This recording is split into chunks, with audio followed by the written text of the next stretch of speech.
Another great thing I wanted to show with the importance of technology today was how a lot of people take for granted that they don't use their web page, but how much of a valuable teaching tool it can be. Well, after doing quite a few computer projects through my students, I got very tired of trying to just tell them, this is where you got to save a file, this is where it's got to go. They had a very hard time just navigating through basic file and folder systems. And I also had a lot of students who come in late or they missed a day, and you had to take those students and you could start them all over again to get them caught up. So what I've really come to really like was keeping all my information on my PowerPoint and also my web pages. And now what I have is everything available for anyone, and specifically with my computer projects, I've made my web page, Art and Technology Together at Last, and I just briefly kind of explain the four main projects that are going to be my focus for throughout the year is Scratch, which is basically a program where students can make animation and video games with. Photo Story is when we can make movies out of still photos, and you can incorporate original music and transitions and titles. Glogster, which is a Web 2.0 tool where students can basically, they call it a glog, it's kind of like a digital blog. I like to think about it as a web page without knowing HTML code, and try to think about with your students next time that you're going to make them do a big old poster, have them make a glog instead. It's a Web 2.0 tool. And then the other one is GIMP, is the freeware version of Adobe Photoshop if you have ever had to edit photos before on the computer. If you ever want to make a collage or do any special effects to a photo, this is the program to use. Again, it's absolutely for free, and it beats the heck out of trying to file for those grants and trying to get Adobe Photoshop on a whole network of computers. The other thing with this website, I want other teachers to realize there are 5 things that a 21st technology needs to have. Students love to have a big audience, and there is no bigger audience than the internet. Trying to use free programs, freeware, Web 2.0 tools, or shareware, adware. This allows students to not only just work in your room and help you cut down your budget,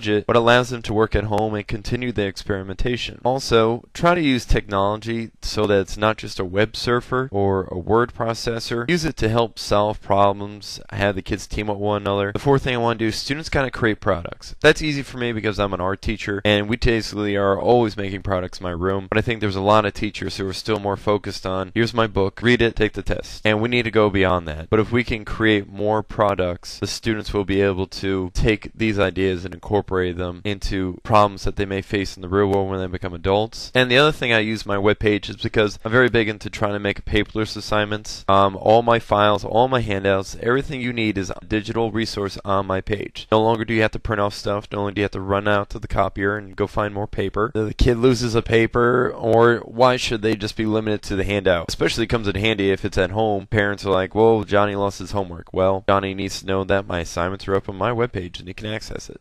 And so that is just all about my webpage.